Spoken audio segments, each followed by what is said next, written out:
Welcome to 1455 Author Series, a virtual portal into the minds of writers that explores their latest work, inspirations, and more. My name is Kim B. Miller, and I'm award-winning spoken word poet and haikuist. I am 2023, 2022, and 2021 DMV Renaissance Haikuist of the Year and 2019 Southern-Fied Haiku Champion. I am Prince William County, Manassas, and Manassas Park, Virginia, Poet Laureate Emerita, the first and only Black Poet Laureate for that region. I am also a host, facilitator, and a speaker. I recently delivered my first TEDx, and the title is 17 Syllables to Stop the Blame Game. So clearly, I love words, and I love how words can change someone's mind. You can touch people many ways, and I believe words is one of the ways to do that. So, you can find more information about me at my website, which is kimbmiller.com, just the letter B, kimbmiller.com. So I'm here today to talk to you about a book I just released. I actually released two haiku books, and one is called Brooklyn Flavored Haiku, because I'm originally from Brooklyn, New York. And the one I'm going to talk to you today is called 17 Syllables of Poetic Ammo. So, Brooklyn Flavored has about 250 haiku, and 17 Syllables of Poetic Ammo has over 350 haiku. 17 syllables is not family friendly, but Brooklyn Flavored is. So, what is a haiku? Because some people know and some people don't. So a haiku is Japanese poetry, and a haiku is both singular and plural. So you don't add an S at the end.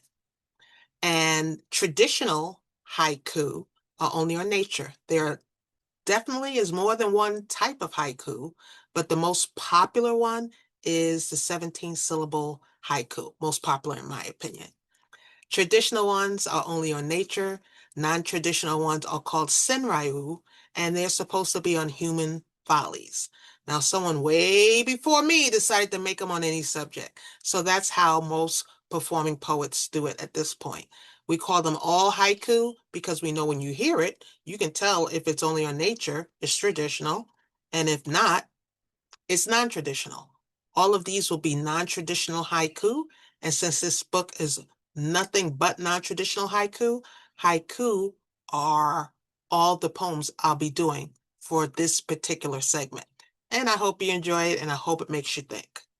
I tend not to title haiku because they're short, and I think you should be able to get the point from what I've written. If I haven't written it well enough for you to get it, well, that's on me.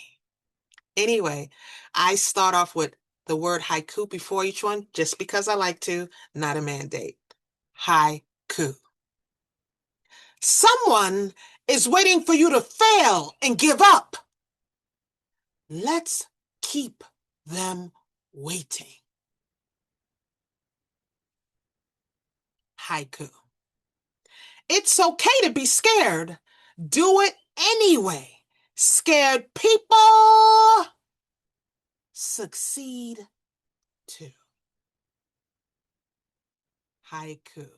And oh, FYI, as a side note, some of these are memorized, so there may be a syllable count off, but I promise they are written correctly.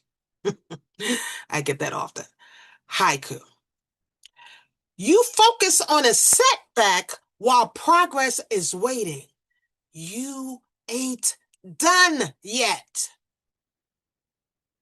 And yes, the beauty of poetry is you don't always have to use the King's English, even though most poets are aware of a majority of vast words and sayings. We just like to pick words that we feel comfortable with using for the poem we're doing.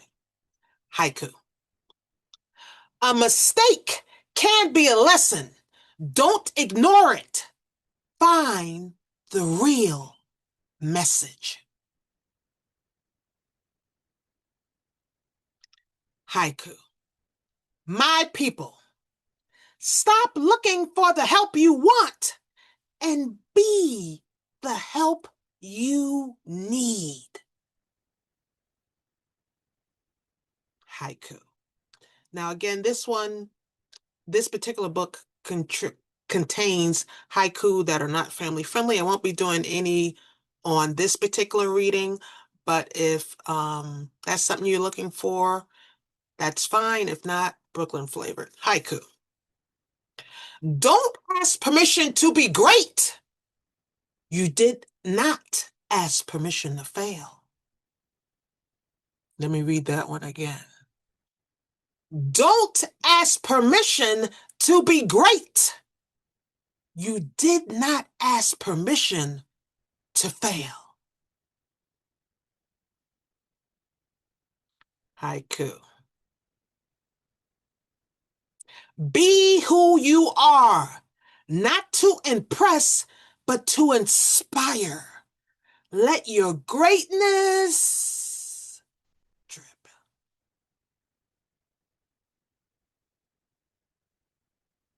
Haiku. Stop using excuses to be small and go make reasons to be great.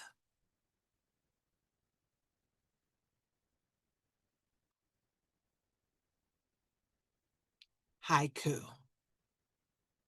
Why shouldn't he cheat on you when you cheat on you? Crumbs are all you want, sis.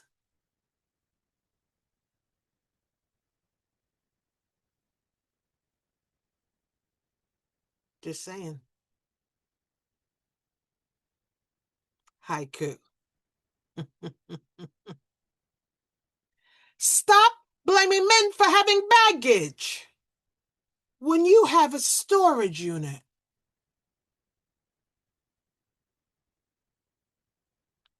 Haiku. Get counseling. Your mate is not your therapist. They are your victim.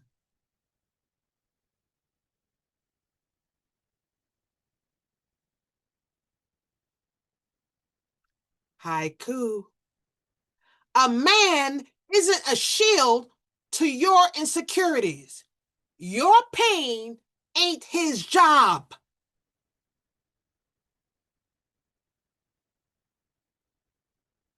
I said it. Oh, yes, I get on everybody. Haikus are universal abrupt notifications. Haiku. Why are you letting someone who carries a six-pack dictate your weight?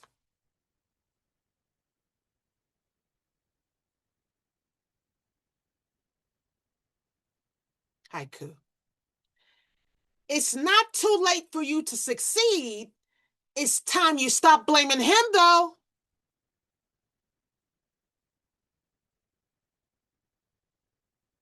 Haiku. It's not too late for you to succeed. It's time for you to stop blaming her, though.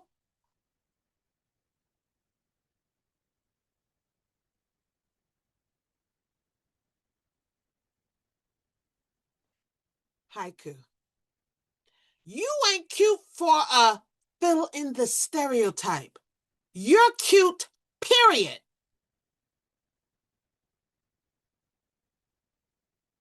Haiku rewind, meaning I'm saying it again. Haiku. You ain't cute for a fill in the stereotype. You're cute, period.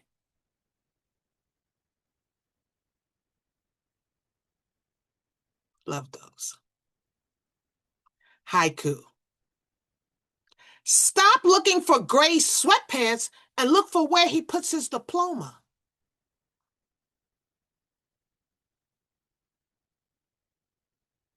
As I told you, these are universal, as I call them,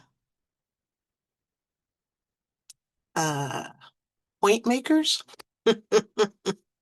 Haiku. Understand that if you have to tell me you're the man, you're not the man.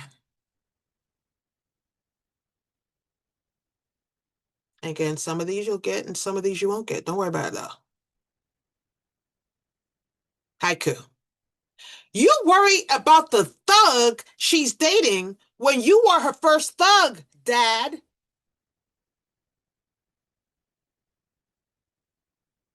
Could easily be mom. So don't lose a message trying to figure out, well, why didn't she say this one? Or why should listen to let the message be messaging.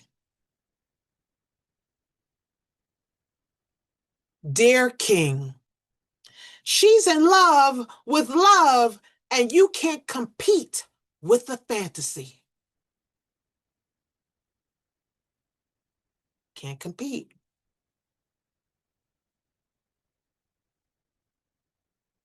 Haiku.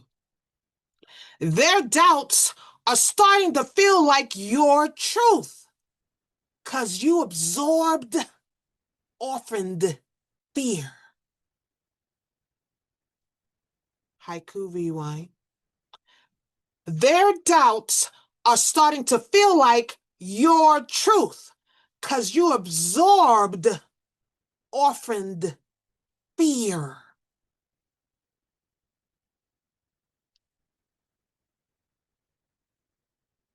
Haiku.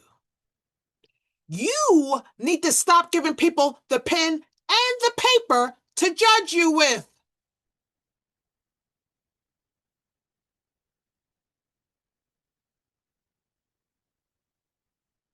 Haiku. The power you give their validation is killing you. Peace can't breathe.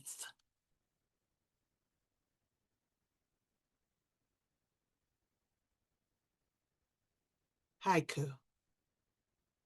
Your mental health is suffering. Everyone else's needs can't supersede yours. Haiku. You can't be an anchor for them and swim too. Drowning ain't a flex. Think about it. Haiku. Depression will call death to whisper in your ear. Don't answer the call. Haiku. You are not a walking mistake. You're an undiscovered miracle. Haiku. If someone says you shine too bright, tell them to take a seat in your shade. Haiku. If your pain runs deep, why is your response so shallow? Read that again. Haiku rewind. If your pain runs deep, why is your response so shallow? Read that again. Haiku.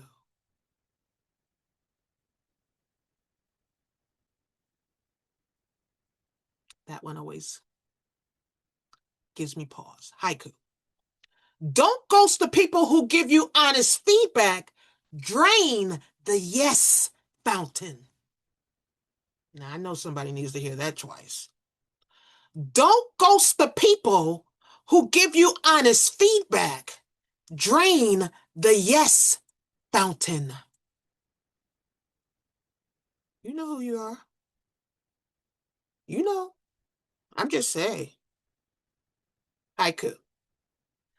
Some of you are blaming yourself for being cut by broken people.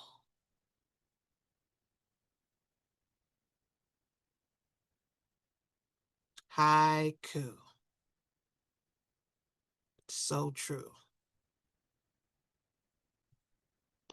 Haiku. I'm not trying to be better than you. I'm trying to be better.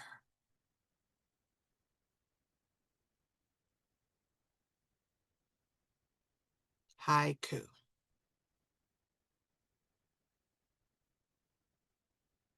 When a flower dies, the forest cries. They don't check the flower's hue first.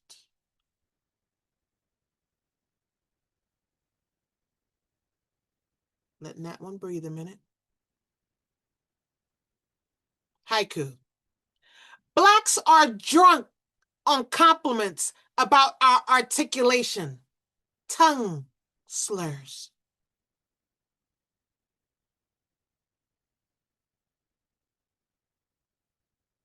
Haiku. Dear Black people, don't make rules for other Black people. Signed, who asked you?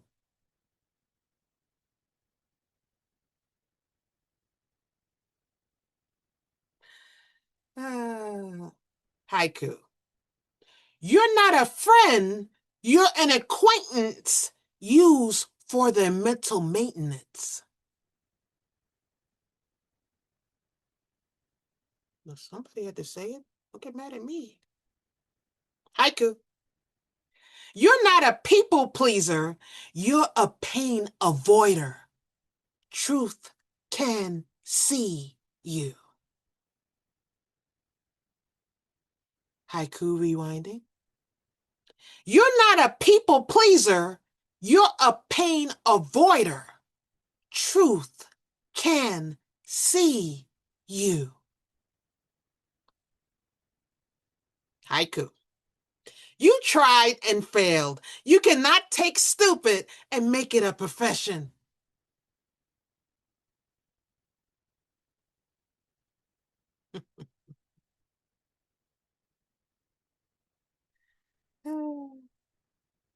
Haiku.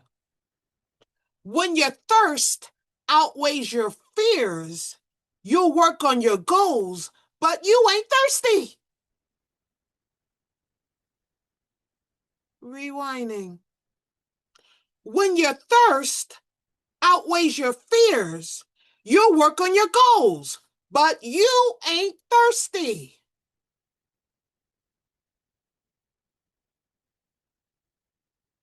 Haiku. In order for me to be a gold digger, don't you have to have gold?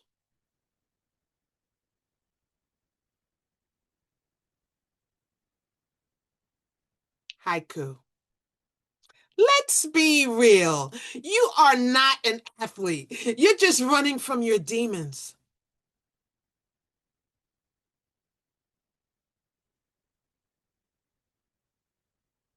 And haiku? They thought they broke you, but you are a ghost. And I'm saying it wrong. Rewinding. Haiku. They thought they broke you, but you are a glow stick. They just exposed your light. And those are non-traditional haiku. And in performance poetry world, again, we just call them all we call them all haiku. We know you know the difference. Traditional ones will only be on nature. So why haiku and how did I get involved with haiku? I was at an open mic years ago and a friend of mine, Butterfly Free, got up and did haiku. And I'm like, what is that?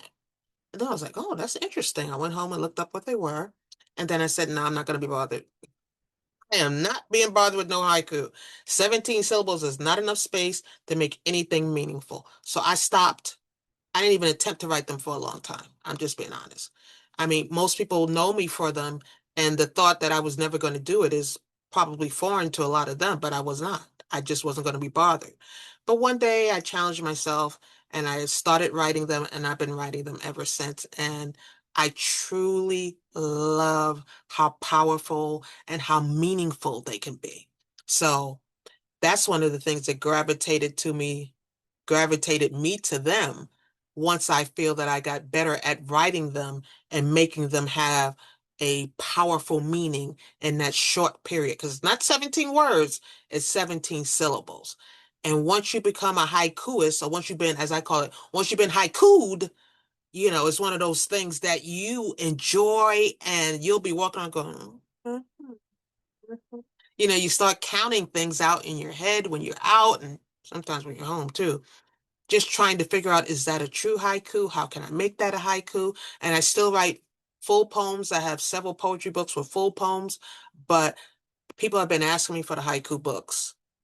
So that's why I finally said, you know what, it is time for me to do that. I think when you're doing a haiku book, the hardest part is one, not doing too much because I have 250 in one, over 250, and over 350 in the other one. And I had to stop because I could have kept going. It could have been over 500, over 6. There has to be a point where you just say stop. And that's the hardest part in composing a book. Which ones do you put in? Because I tend to write almost every day. So as soon as I publish the book, I may have written 10 more or 20 more or 30 more. But there has to be a point where you just say, hey, I have to stop now. So if you're a writer, that's one of the things. Taking your finite count and saying, this is enough. You're never going to be able to put everything in there. That was one of my epiphanies. One of the things I came to terms with is understanding that people understand that you're going to continuously be writing. The level of perfection that we as writers hold ourselves to is not something the listener is holding us to. So we need to give ourselves a little bit of grace and compassion there. I personally do not have a writing routine. I write when it comes to me, or I may have seen something that pissed me off, or something that made me smile, or made me very happy, or I could just be watching, a TV or a video or something, and something I'm like, hmm. Or outside in nature because I love nature, and then something will just pop in my head. I know writers who do have a routine. I am not one of them. If routine works for you, by all means, keep that going. For me, I'm more of a free spirit. Unless I have a commissioned piece that is due by a certain time, then obviously I have to have it more and more structured form of writing. Then I may try to write every day until I finish. And then after I finished it, I go back for a week and edit it and edit it and edit it until I really love it. And then I present it to the client and say, hi, what do you think of this? So that would be the thing. Now, before I talk about writer's block, do not come from me. This is my belief, okay? So, as a Christian, and if you're not a Christian, I'm not anti anyone else's religion. This is just my belief. So, as a Christian, I believe if you have writer's block, it's possible that God is trying to tell you to write about something else. If you don't believe in God, then your mind is trying to take you to a different place to write on something else. We kind of want to write on what we want to write, and I get that because sometimes it's commission work or sometimes that's the subject you want to write on. But it is possible that your mind wants to take you someplace else. So try to give your mind the leeway to be free to take you someplace you were never anticipating going. And you'd be surprised about what you come up with and all that great stuff. Because even if you say, well, I can't think of anything, I can't think of anything. My pen is failing me. I feel lonely. You can make a poem or a whole story out of that, depending on how you write. You may be writing a short story or a poem. Just from strike, I can't think of anything. My pen has left me. Anything will get you to where you start. But if you're looking for this level of perfection to start off with, that will fail you if you're not willing to start from places that you're uncomfortable with and places you may not want to talk about. Just because you write the poem doesn't mean anybody else has to hear the poem. It could still be a personal piece. As far as a lot of my inspirations, not too much in the people. I have a couple of Bible verses that are very inspiring to me. I personally think God is a poet.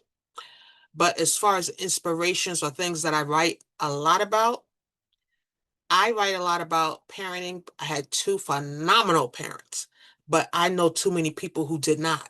So what I don't want to do is keep writing all these great mom and dad, I miss you poems, or I love you, or blah, blah, blah. And a person is sitting next to me going, I don't want to see them ever again. It's not my call to say if they're right or wrong in their feelings.